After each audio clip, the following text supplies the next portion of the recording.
और जो खिलौने बच्चे को दिए जाते हैं उन खिलौनों पर भी 12% जीएसटी लिया जाता है। कि अपना पहला स्मार्टफोन खरीदते हैं, उस स्मार्टफोन पर जीएसटी लगता है, अगर महंगा हो, विदेशी हो तो इंपोर्ट ड्यूटी भी लगती है। फिर वो अपना फोन रिचार्ज कराता है, उस पर जीएसटी लगते हैं। और इस बीच शादी तो रह ही गई, फिर इंसान शादी करता है, इस बीच तो बैंक्वेट हॉल बुक करता है, उस बैंक्वेट हॉल की बुकिंग पे टैक्स भरता है। इतने टैक्स लगाने की वजह से आज हमारी आमदनी घट रही है, इस वजह से खपत गिर रही है, कंजम्पशन गिर रही है, डिमांड नहीं बढ़ रही है और प्रोडक्शन गिर रही है। इस वजह से पूरा इकोनॉमिक साइकिल जो हमारा इकोनॉमी का चक्का है वो धीमा हो गया है। माननीय श्री राघव चड्ढा जी 10 मिनट। शुक्रिया madam. Tax to live, tax to die and tax everything in between. इस जीवन में दो ही चीजें निश्चित हैं। There are only two things that are certain, death यानी कि मृत्यु, और दूसरा है टैक्स। इस जहां से उस जहां तक जहां भी जाओगे, हर मोड़ पर हर जगह मुझे ही पाओगे, यानी कि टैक्स। मैडम, सपना था विश्व गुरु बनने का, बन गए हम टैक्स गुरु। और इतना टैक्स जो भारत की आबादी सरकार के खजाने में डालती है, उसके बदले सरकार जनता को देती क्या है, यह बहुत बड़ा सवाल है। कौन सी ऐसी हाई क्वालिटी सर्विस है जो फ्री ऑफ कॉस्ट जनता को दी जाती है? क्या हमें quality health care free of cost मिलता है? नहीं मिलता। क्या हमें वर्ल्ड क्लास एजुकेशन मिलती है? नहीं मिलती। क्या हमें फ्री वर्ल्ड क्लास ट्रांसपोर्टेशन मिलता है? नहीं मिलता। क्या हाई क्वालिटी रोड्स मिलती हैं? अगर अच्छी हैं तो टोल टैक्स भरना पड़ता है। क्या 24 घंटे 7 दिन बिजली आती है? नहीं आती। तो इतना सारा जो टैक्स सरकार इकट्ठा करती है, उसका करती क्या है? इसीलिए मैं कहना चाहता हूं that we in India pay taxes like in developed countries to get services like in sub Saharan countries. Madam, from the moment a child is born to the very moment his family mourns his death, the government is there at every step, not to help you, but to tax you. और आइए एक रोमांचक यात्रा पे चलते हैं। माननीय वित्त मंत्री जी हर बार मेरे सवालों का जवाब देते हुए मुझ पर तंज कसती हैं और कहती हैं कि शायद ये चार्टर्ड अकाउंटेंट नहीं है, इनकी डिग्री असली नहीं है, तमाम तरीके की बातें मेरे बारे में कहती हैं, निजी हमले करती हैं। मैं उनका बहुत सम्मान करता हूं, मेरे मन में उनके प्रति बहुत आदर है, ओहदे में, हैसियत में, उम्र में, अनुभव में बहुत बड़ी है मुझसे। लेकिन आज मैं इस सीए की डिग्री को किनारे करके सरल भाषा में आम आदमी की तरह इस देश के आम आदमी का दर्द आपके सामने रखना चाहता हूं कि कैसे हमारे जन्म होने से लेकर हमारे मरने तक टैक्स पे टैक्स सरकार हमसे वसूलती है। मैं आपके सामने जीवन के 8 चरण, 8 स्टेजेस ऑफ लाइफ रखना चाहता हूं। फर्स्ट स्टेज ऑफ लाइफ, जब इंसान पैदा होता है, that is the birth stage. बच्चे के पैदा होने से पहले, उसकी आंखें खुलने से पहले जो उसको वैक्सीन लगती है, उस पर 5% जीएसटी लगता है। जिस अस्पताल में बच्चा पैदा होता है, उस हॉस्पिटल के कमरे के चार्जेस पर अगर 5,000 रुपए से ज्यादा का कमरा हो तो 5% जीएसटी लगता है। बेबी केयर के आइटम्स पे 5% जीएसटी लगता है। और अगर उसके माता पिता बच्चे के पैदा होने पर मिठाई बांटे तो मिठाई पर 5% और चॉकलेट पर 18%, 28% जीएसटी लगता है। दूसरा चरण जीवन का इन्फेंसी और चाइल्डहुड यानी कि बचपन।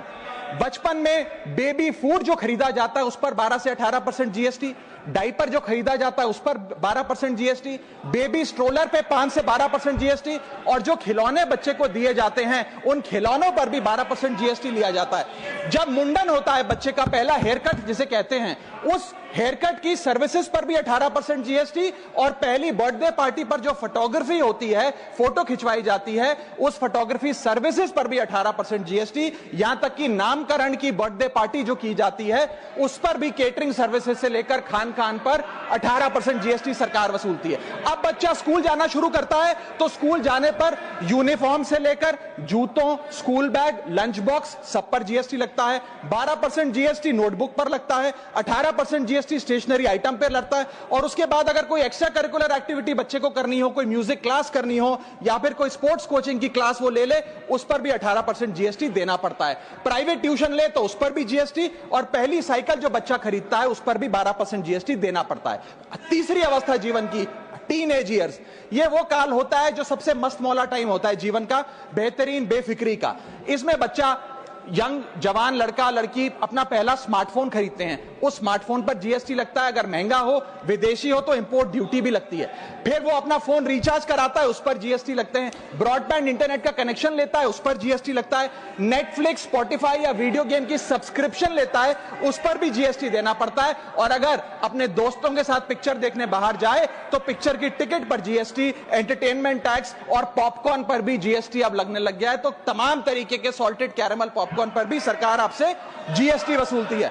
इस बीच जब आप 18 साल के होते हैं और पहली बाइक या पहला स्कूटर खरीदते हैं, उस बाइक और स्कूटर पर आपसे जीएसटी लिया जाता है, व्हीकल इंश्योरेंस पर जीएसटी लिया जाता है, और उसके बाद रजिस्ट्रेशन टैक्स और रोड टैक्स के नाम पर भी पैसा लिया जाता है। जीवन की चौथी अवस्था, fourth stage of life, higher education की।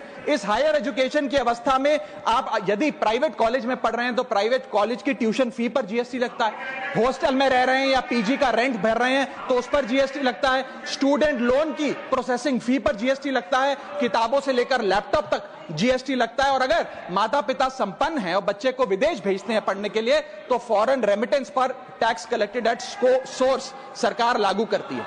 अब आते हैं पांचवी अवस्था पे, जब वो अपना करियर शुरू करता है। ये वो एज है जिसे मैं golden age of direct taxes कहूंगा।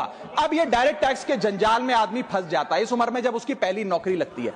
तो नौकरी में आमदनी अनुसार उसके स्लैब रेट के हिसाब से उस पर टीडीएस पहले काटा जाता है, मानो जेब काटी जा रही हो, और फिर इनकम टैक्स वसूला जाता है। जब पहली बार उसको पगार मिलती है, वेतन मिलता है, वो माता पिता या दोस्तों को बाहर खाने पे ले जाता है, पिक्चर दिखाने ले जाता है, उस खाने के बिल पर भी सरकार जीएसटी वसूलती है। और जैसे जैसे उसकी सैलरी बढ़ती है वैसे वैसे स्लैब अनुसार उससे इनकम टैक्स वसूला जाता है। इसके बाद आज वर्क फ्रॉम होम का कल्चर चल रहा है, तो वर्क फ्रॉम होम में इंटरनेट बिल्स हो, ब्रीफकेस हो, लैपटॉप हो, इन सारी चीजों की खरीद पर सरकार जीएसटी लेती है।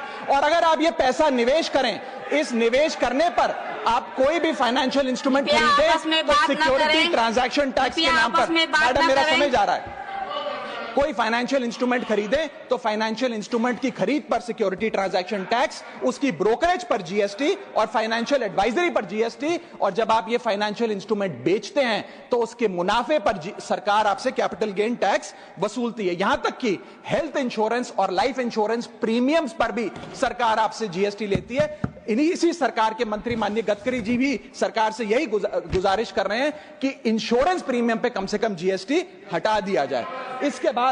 इसके बाद इंसान अपने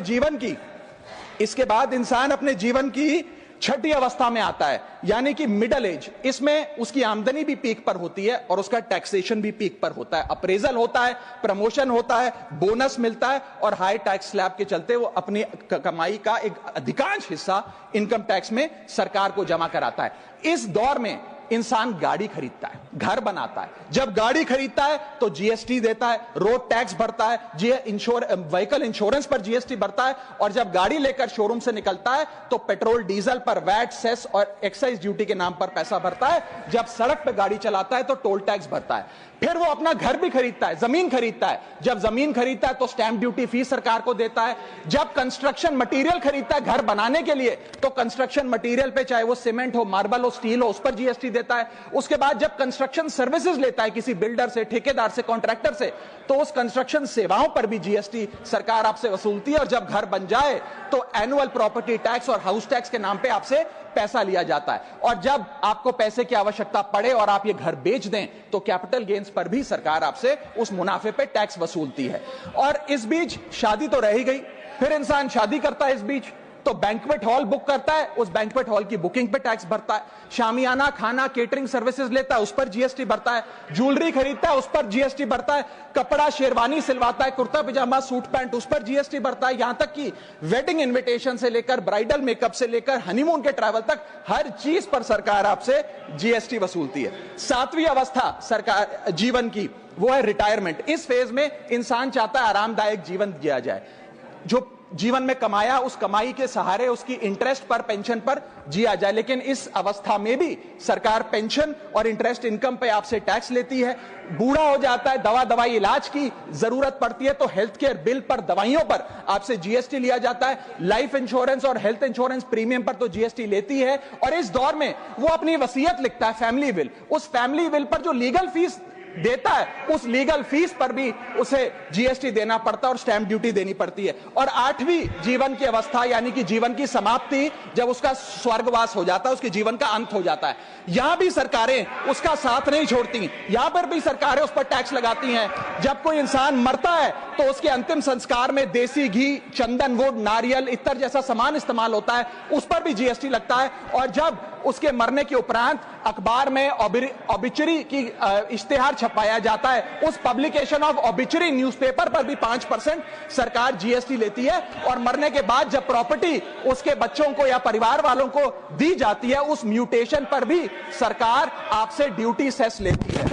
यह है life cycle of taxation model. लेकिन मैडम, सबसे जरूरी बात यह है कि इतना टैक्स देने के बाद सरकारें हमें देती क्या है। मैं जानता हूं कि टैक्स सरकार के लिए जरूरी है, इस सरकार के लिए नहीं, जितनी सरकारें इस देश में रही सबने टैक्स लगाकर जनता से पैसा लिया। टैक्सेस वास्तव में जरूरी हैं, लेकिन सवाल यह है कि क्या ये टैक्सेस हमारी इकोनॉमी को बढ़ा रहे हैं या हमारी इकोनॉमी को खा रहे हैं? क्या इससे हमारी जिंदगी बेहतर हो रही है या हमारी जिंदगी बदतर हो रही है? इतने टैक्स लगाने की वजह से आज हमारी आमदनी घट रही है, इस वजह से खपत गिर रही है, कंजम्पशन गिर रही है, डिमांड नहीं बढ़ रही है और प्रोडक्शन गिर रही है। इस वजह से पूरा इकोनॉमिक साइकिल जो हमारा इकोनॉमी का चक्का है वो धीमा हो गया है। मैडम, इस देश में, बस समाप्त कर रहा हूं, इस देश में मैं मेरी पार्टी के टाइम से आप ले लीजिएगा, मेरी पार्टी के टाइम से ले लीजिएगा। मैडम, इस देश में 80 करोड़ जनता 5 किलो फ्री राशन के सहारे जी रही है। आपको जान के अचंभा होगा, इस 80 करोड़ जनता से भी ये सारा जीएसटी लिया जाता है, दिन प्रतिदिन लिया जाता है, जो आज मैंने पढ़ के सुनाया। सिर्फ अमीर नहीं, गरीब से गरीब आदमी भी जीएसटी देता है। और अंत में मैं बस इतना ही कहना चाहूंगा कि क्योंकि इतना टैक्स लगा कर सरकारें जनता का खून चूसती हैं, उस वजह से आज एफएमसीजी की सेल्स घट रही हैं, एफएमसीजी के स्टॉक गिर रहे हैं, कंजम्पशन डाउन हो रही है, नई गाड़ियों की सेल श्रिंक कर रही है। तमाम तरीके की जितनी भी न्यू परचेजेस होती हैं उसमें मंदी देखी जा रही है। सरकार को जीएसटी कम करना चाहिए, कम करेंगे तो जनता की जेब में पैसा आएगा तो मांग बढ़ेगी, खपत बढ़ेगी और इकोनॉमी का चक्का चलेगा।